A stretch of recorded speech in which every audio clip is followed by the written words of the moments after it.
Are you thinking about buying or selling a home? What if I told you that the appraisal process is not as straightforward as you might think? A home appraisal determines the fair market value for your property. It's required by lenders to make sure that they're not lending more money than what a property is actually worth. Whether you're thinking about buying or selling or simply refinancing your house, understanding the appraisal process can help save you some stress and even some money. Today, I'm going to explain how appraisals work. I'm going to debunk some common myths, highlight some of the key factors that impact appraisals, and give you some tips to help you make the appraisal process work in your favor. All right, guys, are you ready? Let's go.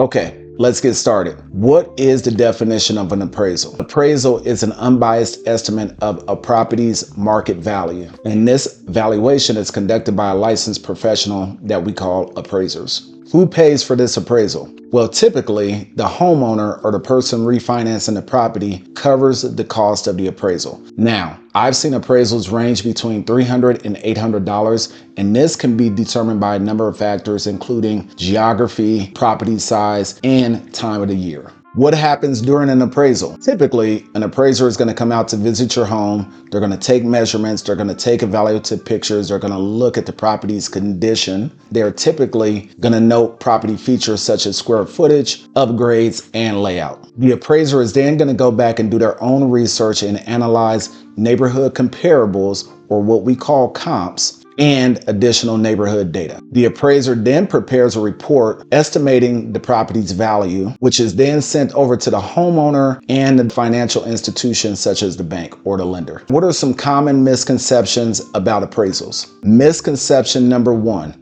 An appraisal is not actually a home inspection. Truth. Inspections mainly focus on the structural and mechanical issues present within the home. This can include HVAC, sewer, plumbing, appliances, roofing, foundation, while appraisals are simply trying to estimate the property's value. Now, a caveat with that is if you're doing a government-backed appraisal, then typically those appraisals do have an inspection component to it. Keep in mind that a home could appraise for full value but fail an inspection. Similarly, a home could have a flawless inspection report but not appraised in terms of value. Misconception number two, appraisals are always accurate. Well, here's the truth on that. Appraisals are educated estimates, but they're not always foolproof. Market conditions, outdated comps, or even subjective judgment can cause inaccuracies with the report's findings. I've seen unfortunate situations where 3 different appraisers can come up with 3 different home valuations based upon their experience, knowledge, and understanding of the community in which the property lies. Misconception number 3, can you haggle with the appraiser? Well, here's the truth on that. Appraisers are supposed to be neutral. Yes, they are hired by the financial institutions, but they are impartial and no contact should be made between the homeowners and the appraisers themselves. These appraisers follow very strict guidelines and have a code of ethics to uphold to ensure that the appraisal process is as objective as possible. However, as a homeowner, or if you have an agent, you can provide factual information related to your home. This can include recent upgrades or even comps that you feel should be included within the report. What are the appraisal's key factors that impact its findings and results? Property condition. Comparable sales, also what we call comps. Location matters. Market trends at the time of the appraisal, and upgrades and renovations done to the home. When it comes to upgrades and renovations done to the home, I always say to consult with your realtor partner to understand the best return on investment if you're thinking about upgrading your property to ensure that it's accounted for within any appraisal report. Now, even though appraisals are supposed to be objective, there are some controversial truths out there about appraisals and appraisers themselves. Appraisers can make mistakes. I've seen it time and time again. Maybe they didn't include the right comps. They did not have the training. They didn't have the experience to understand the dynamics within a community or neighborhood. However, to protect buyers, you can always appeal a low appraisal if you think that it was not fairly done. Reach out to me directly if you have questions about appealing an appraisal that you feel was not justified. Unfortunately, we live in a day and age where we've also seen implicit bias impact the results of appraisals. Studies suggest that implicit bias can impact appraisals, especially within minority or low-income communities. Many realtor associations and realtors themselves are doing the best that they can to ensure fairness and transparency within the appraisal process. Appraisals don't always reflect